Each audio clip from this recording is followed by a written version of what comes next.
यस्या भवद्भक्तजनार्तिहन्तुः पितृत्वमन्येष्वविचार्यतूर्णं स्तम्भेऽवतारस्तमनन्यलभ्यं लक्ष्मीहिन्दुसिंहं शरणं प्रपद्ये। श्रीमान् वेङ्कटनाथार्यः कवितार्किककेशरी वेदान्ताचार्यवर्यो मे सन्निधत्तां सदा हृदि। நமசபாயை இன்றைய தினம் ஸ்ரீ வரதராஜ பஞ்சாசத்தினும் ஸ்தோத்திரத்தில் 10வது ஸ்லோகத்தினுடைய அர்த்தங்களை அனுபவிப்போம். பிராப்தோதயேஷு வரதத்வதனுப்பிரவேஷாத் பத்மாசனாதிஷு சிவாதிஷு கஞ்சுகேஷு தன்மாத்திர தர்ஷன விலோபிதசேமுஷீகாः தாதாத்மிய மூடமதயோ நிபதந்த்யதீராः என்பதாக ஸ்லோகம். இதன் அன்வய கிரமம்: ஹே வரதா, அதீராக त्वदनुप्रवेशात् प्राप्तोदयेषु पद्मासनादिषु शिवादिषु कञ्चुकेषु तन्मात्रदर्शन विलोपित तादात्म्य मूढमतयः நிபதந்தி என்பதாக.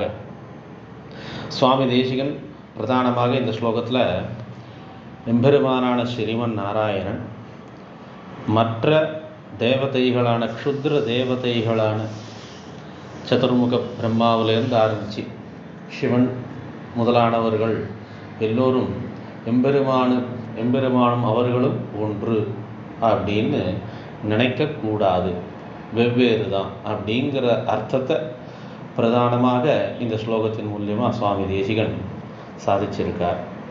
அதைத்தான் அதீராகா அப்படிங்கிற பதம் இந்த இடத்துல முக்கியமாக சொல்லப்படுது. அதீராகான்னாக்கா அறிவில்லாதவர்கள். அறிவில்லாதவர்கள்னாக்கா முழுக்க அறிவில்லாதவர்கள்னு இல்லை, எதை தெரிந்து கொள்ள வேண்டுமோ அதை தெரியாதவர்கள் அப்படின்றதாக இந்த அதீராகன்ற சப்தத்துக்கு அர்த்தம். அப்படின்னாக்கா அப்படிப்பட்ட அறிவில்லாதவர்கள், தத்துவஞானம் இல்லாதவர்கள் அப்படின்னு அர்த்தம். அப்படி தத்துவஞானம் இல்லாதவர்கள் எந்த தத்துவஞானம் அப்படின்னாக்கா எம்பெருமானும் க்ஷுத்ர தேவதைகளான சதுர்முக பிரம்மா சிவன் முதலானவர்கள் வேறுபட்டவர்கள், எம்பெருமானை காட்டிலும் வேறுபட்டவர்கள், ரெண்டு பேரும் ஒன்று கிடையாது அப்படிங்கிற தத்துவஞானம். இந்த தத்துவஞானம் அவர்களால் எதனால் எப்படி தெரிந்து கொள்ள முடியும்? தத்துவஞானம்னாக்கா என்ன அப்படின்னாக்கா அந்தாஹம் இமாஸ்திஸ்ரோ தேவதாக அனேன ஜீவேன ஆத்மனானுப்பிரவிஷ்ய நாமரூபே வியாகரவாணி அப்படின்னு ஸ்ருதி சொல்கிறது.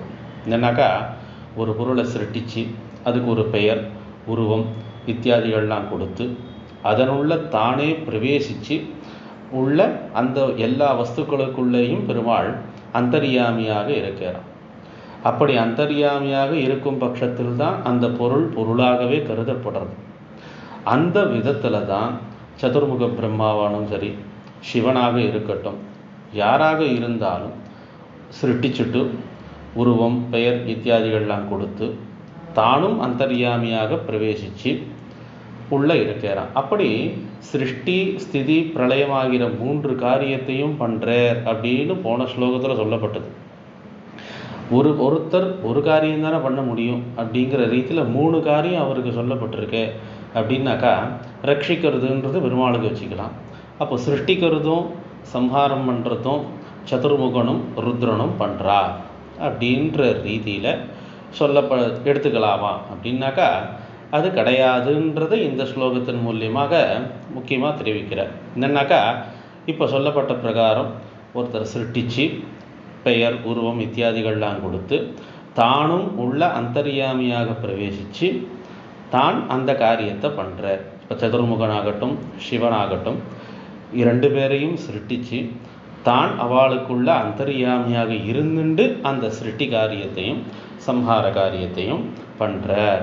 ஆக சிருஷ்டி ஸ்திதி பிரளயம் ஆகிய 3த்தையும் பெருமாள் தான் பண்ணுறார் அப்படிங்கிற ரீதியில். என்னன்னாக்கா இப்போது பெருமாள் வேற, சிவனும் பிரம்மாவும் வேறன்றது இதன் மூலியமாகவே தெரிகிறது. இந்த விஷயத்தை தெரிந்து கொள்ளாதவர்கள் தான் அதீராகா, தத்துவஞானம் இல்லாதவர்கள். அப்படின்னாக்கா துவதனுப்பிரவேஷாத் சிருஷ்டிச்சுட்டு உள்ள அந்தர்யாமியாக பிரவேசித்து இருக்கிறதுனால பிராப்தோதயேஷு பத்மாசனாதிஷு சிவாதிஷு கஞ்சுகேஷு. கஞ்சுகேஷுன்னாக்கா இங்கே சதுர்முக பிரம்மா சிவன் முதலானவர்கள்லாம் இங்கே சேதனா சேத்தன விசிஷ்ட பிரபஞ்சம், இங்கே உயிர் உள்ளது உயிரற்றது எல்லா பொருள்களும் இந்த ஜெகத்தே பெருமாளுக்கு சரீரம். அந்த விதத்தில் இந்த சதுர்முகன் சிவன் முதலானவர்கள்லாம் ஒரு கஞ்சுகேஷு, நம்ம போட்டுக்கிற சொக்காவை போல், சட்டையை போல். நம்ம சொக்காவை அடிக்கடி மாற்றுக்கிறோம்ல, என்னென்னா அந்த விதத்தில் இப்போ இந்த இடத்துல சரீரத்தை ஏன் சட்டை ரீதியில் சொல்லப்பட்டது அப்படின்னாக்கா, எந்த கர்மாவுக்கு ஏற்ற சரீரம், இந்த கர்மாவினுடைய பலனை அனுபவிக்கிறதுக்கு ஏற்ற சரீரம் அப்படின்ட்டு இந்த ஆத்மா ஒவ்வொரு தடவையும் இந்த சரீரத்தை மாற்றிக்குமா, நம்ம சட்டையை மாத்திரா போல. அதனால தான் இந்த இடத்துல சட்டை கஞ்சுகேஷு அப்படின்னு சுவாமி தேசிகன் சாதிச்சார். பத்மாசனாதிஷு சிவாதிஷு கஞ்சுகேஷு. அப்படி வெளி தோற்றம் வெறும் சரீரத்தை பார்த்து மட்டும், தன்மாத்திர தரிசனா, வெறும் சரீரத்தை பார்த்து மட்டும் சிவன் பிரம்மா பெருமாள் எல்லா 3 பேருமே ஒன்று தான் அப்படின்னு நினச்சுடுறாளாம். விலோபித சேபுஷி காஹா. அவ்வாறு வெறும் சரீரத்தை பார்த்து மட்டும் இந்த ஞானம் பெற்றவர்கள்லாம் ஏமாந்து போகிறாளாம். என்னன்னாக்கா தத்துவ ஞானம் தெரியாத போகிறதோ இல்லையோ, பெருமாள் வேற, சிவன் சதுர்முகன் இவர்கள்லாம் வேற அப்படிங்கிறது அவளால் தெரிஞ்சிக்க முடியாத போகிறது. அதனால் என்ன ஆறுது, தாதாத்மிய மூட மதையா, அந்த சிவனும் பிரம்மாவும் ஒன்று, சிவனும் பிரம்மா பெருமாள் ஆகிய யாராக இருந்தாலும் ஒன்று தான் அப்படின்னு தப்பாக நினச்சிடுறாளாம். இவ்வாறாக நினைப்பதனால என்ன ஆறுது அப்படின்னாக்கா, மூட மதையா நிபதந்தி. எங்கே விழுந்துடுறாளா, நிபதந்தின்னாக்கா விழுறான்னு அர்த்தம். எங்கே விழுறா, மூட மதையா, இந்த தத்துவஞானத்தை பெறாதவர்கள் எங்கே விழறா அப்படின்னாக்கா, இந்த சம்சாரமாகிற கடலில் மறுபடியும் மறுபடியும் வந்து பிறக்கிறாளாம். அதை மறுபடியும் கர்மாவை தொலைக்கிறதுக்கு சரீரத்தை எடுத்துட்டு பல பல ஜென்மாவை எடுத்துட்டு இந்த சம்சாரத்திலேயே வந்து விழறா. எப்போ அப்படின்னாக்கா, அந்த தத்துவஞானம் இல்லாதவர்கள், பெருமாளும் மற்றவர்களும் ஒன்று அப்படின்னு நினைக்கிறவா தான் இந்த இடத்துல மூடமதையா அப்படிங்கிற சப்தத்தினால சுவாமி தேசிகன் பிரதானமாக சொல்கிறார். அப்படிப்பட்ட ஞானம் உள்ளவர்கள் பெருமாளை நினச்சிட்டு பெருமாளை உபாசித்து பெருமாளை அடையணும், மோட்சத்தை அடையணுன்ற ஞானத்துக்கு அப்பாற்பட்டவா, அதற்கு விபரீதமான ஞானத்தை தானே கொண்டு அவள் இருக்கா. பெருமாளும் மற்றவர்களும் ஒன்றுங்கிற சிந்தனையில் தானே இருக்கா. அதனால் என்ன ஆறுது அப்படின்னாக்கா, மோட்சத்துக்கு வேண்டிய ஞானம் இல்லாததுனால மறுபடியும் இந்த சம்சாரத்திலேயே வந்து பிறக்கிறா, இங்கேயே இந்த சம்சாரத்திலேயே இருக்கா.